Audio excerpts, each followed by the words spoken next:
Here at the LEOFF Plan 2 board, we get a lot of questions about how the timing of your retirement can affect your post-retirement cost of living adjustment, or COLA. The short answer is that it can affect your COLA eligibility, but the net effect on your pension is usually small.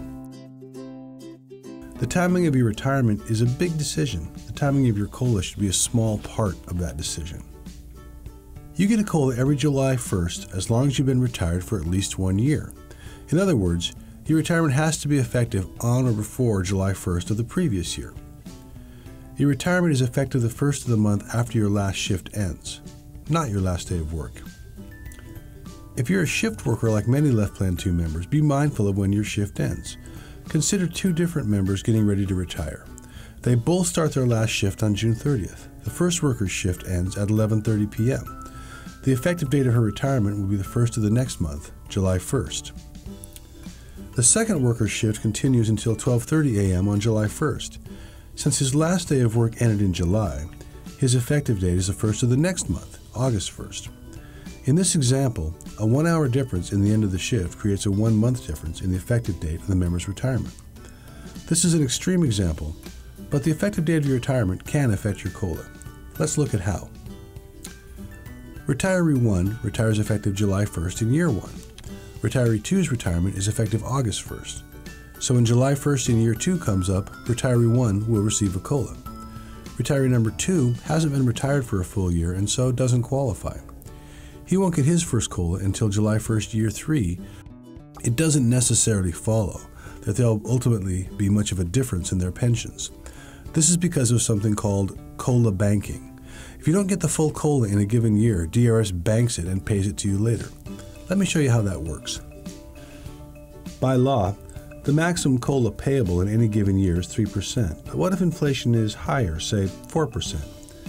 That extra 1% isn't lost. Instead, it goes into the bank. Suppose inflation is 2% in year 2. Without COLA banking, that would mean a 2% COLA.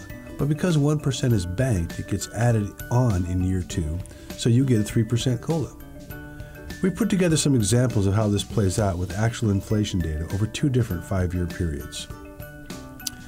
If retirees 1 and 2 had retired in 2008, then, using actual inflation data and an assumed starting benefit, you can see that by July 1st, 2014, retiree 2's pension would only be $2 per year less than retiree 1's. Let's see how this plays out year by year. Retiree 1 gets a COLA the first year, while retiree 2 does not. But in the second year, banking gives retiree 2 a higher COLA. From that point forward, the COLAs are identical.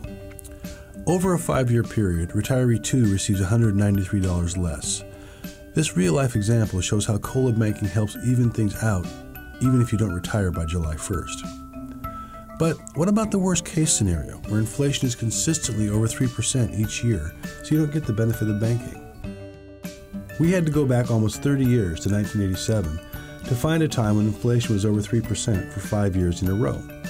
Again, retiree 1 gets a COLA the first year, while retiree 2 does not. Retiree 2 doesn't make it up in the first 5 years this time because high inflation prevents COLA banking benefits. Using the same assumed initial benefit amount, after 5 years, retiree 2 would be getting $1,435 less per year for a total of $6,769 less over those 5 years. Missing that first COLA can make a big difference, but historically it's very unlikely. Also note that those high inflation years did go into the bank.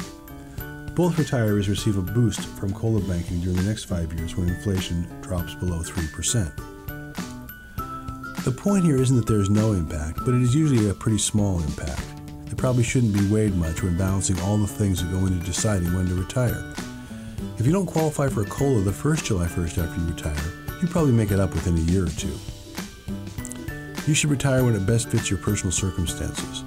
Don't let COLA eligibility be the sole driver of your decision.